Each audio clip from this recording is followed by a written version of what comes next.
Om Swastiastu. Perkenalkan, nama saya Dewa Putri Pratiwi dari kelas 10 IPS 1, nomor absen 1. Jadi sekarang saya akan menjelaskan mengenai diagram interaksi antar pelaku ekonomi. Oke, mari kita bahas sekarang. Yang pertama ada kegiatan ekonomi dua sektor. Dalam kegiatan ekonomi dua sektor ini, yang terlibat di dalamnya hanya dua pelaku ekonomi, yaitu yang pertama ada rumah tangga atau RTK, yang kedua ada perusahaan atau RTP. Dalam sektor ini, kita bisa melihat hubungan interaksi atau timbal balik antara kedua pelaku ekonomi tersebut. Jika kita lihat dalam diagram interaksi, circular flow diagram, maka akan tampak sebagai berikut. Oke, mari kita perhatikan arus 1, 2, 3, dan 4. Perhatikan arus pertama. Pada diagram di samping, kita tahu bahwa rumah tangga merupakan pemilik faktor produksi. Oleh karena itu, rumah tangga melakukan penambahan faktor produksi seperti tanah, tenaga kerja, modal, dan sebagainya. Kepada perusahaan sebagai modal perusahaan untuk melakukan kegiatan produksi. Pada arus kedua, perusahaan mengalirkan arus uang berupa sewa, gaji, bunga, laba, dan sebagainya kepada rumah tangga sebagai balas jasa atas penggunaan faktor produksi rumah tangga oleh perusahaan. Selanjutnya pada arus ketiga, pendapatan yang sebelumnya dimiliki rumah tangga akan mengalir kembali ke perusahaan. Hal ini akan terus berlangsung selama rumah tangga memiliki pendapatan dan perusahaan masih berproduksi. Dan yang terakhir pada arus keempat, dari perusahaan akan mengalir barang atau jasa kepada rumah tangga sebagai pemuas kebutuhannya. Arus barang tersebut bisa disalurkan langsung oleh perusahaan atau melalui perantara seperti pedagang dan sebagainya. Oke, selanjutnya ada kegiatan ekonomi 3 sektor. Bila sebelumnya dalam kegiatan ekonomi 2 sektor yang terlibat hanya 2 pelaku ekonomi, dalam kegiatan ekonomi 3 sektor yang terlibat ada 3 pelaku ekonomi, yaitu yang pertama ada rumah tangga atau RTK, yang kedua ada perusahaan atau RTP, dan yang ketiga ada pemerintah atau RTN. Diagram interaksinya sebagai berikut yang ada di samping ini. Sebenarnya tidak berbeda jauh dengan kegiatan ekonomi dua sektor, hanya saja terdapat peran pemerintah di sini. Oke, kita lihat pada arus pertama. Rumah tangga membeli barang dan jasa dari perusahaan melalui pasar barang atau produk market. Dengan begitu, perusahaan akan menerima uang dari penjualan barang dan jasa tersebut.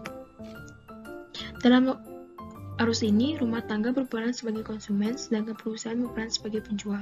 Perusahaan menetapkan harga barang atau jasa berdasarkan biaya produksi.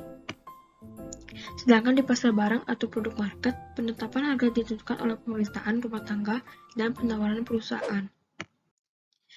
Arus kedua, pada diagram menunjukkan bahwa pendapatan rumah tangga yang digunakan untuk membeli barang dan jasa dari perusahaan tidak dapatkan dari penjualan faktor produksi yang dimilikinya kepada perusahaan.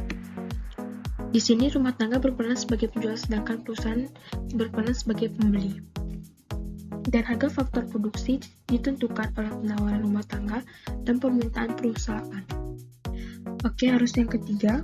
Selanjutnya pemerintah menggunakan pendapatan dari hasil pajak untuk digunakan membeli barang dan jasa dari pasar faktor produksi, pasar barang dan perusahaan untuk membeli fasilitas dan pelayanan kepada masyarakat banyak. Dan terakhir ada kegiatan ekonomi 4 sektor. Perekonomian 4 sektor merupakan gambaran nyata dari pola kegiatan ekonomi modern saat ini. Kenapa demikian? Karena perekonomian terbuka melibatkan para pelaku ekonomi suatu negara dengan pelaku ekonomi negara lain. Dalam perekonomian 4 sektor ini terdapat 4 pelaku ekonomi, yaitu yang pertama ada rumah tangga atau RTK, yang kedua ada perusahaan atau RTP, yang ketiga ada pemerintah atau RTN, dan yang terakhir adalah masyarakat luar negeri atau MLN.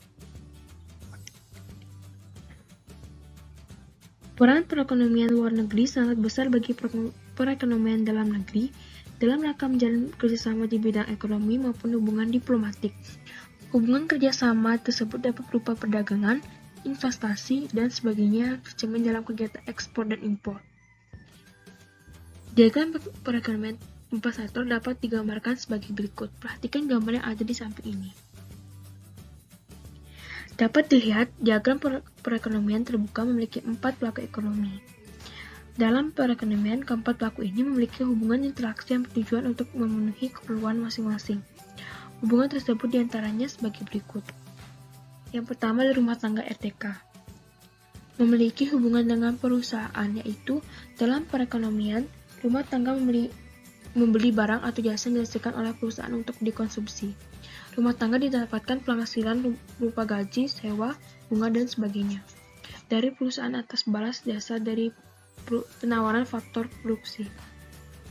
Yang kedua, hubungan dengan pemerintah, yaitu rumah tangga berkewajiban membayar pajak kepada pemerintah. Rumah tangga menerima pendapatan berupa gaji, bunga, dan sebagainya.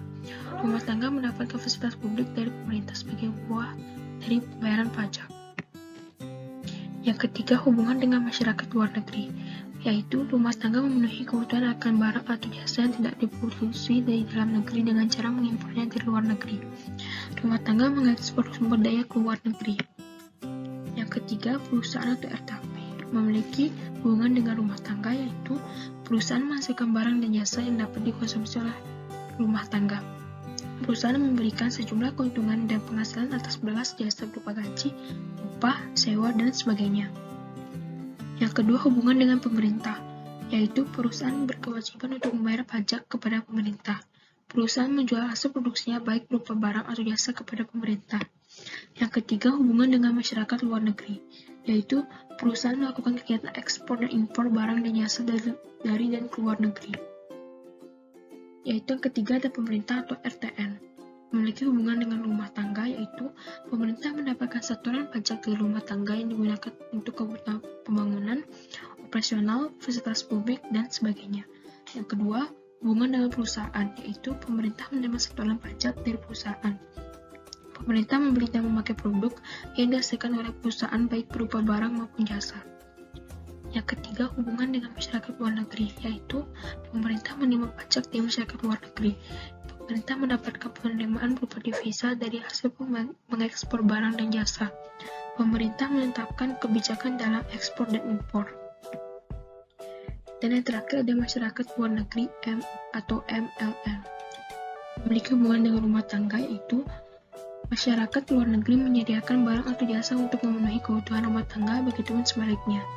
Yang kedua, hubungan dengan perusahaan, yaitu masyarakat luar negeri mengekspor barang dan jasa ke perusahaan, begitu juga sebaliknya.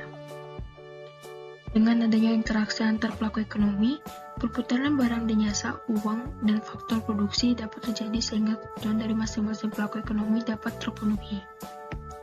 Sekian dari penjelasan saya. Bila ada kesalahan kata, saya minta maaf yang sebesar-besarnya. Saya tutup dengan Paramo Santi. Om Santi, Santi, Santi, Om.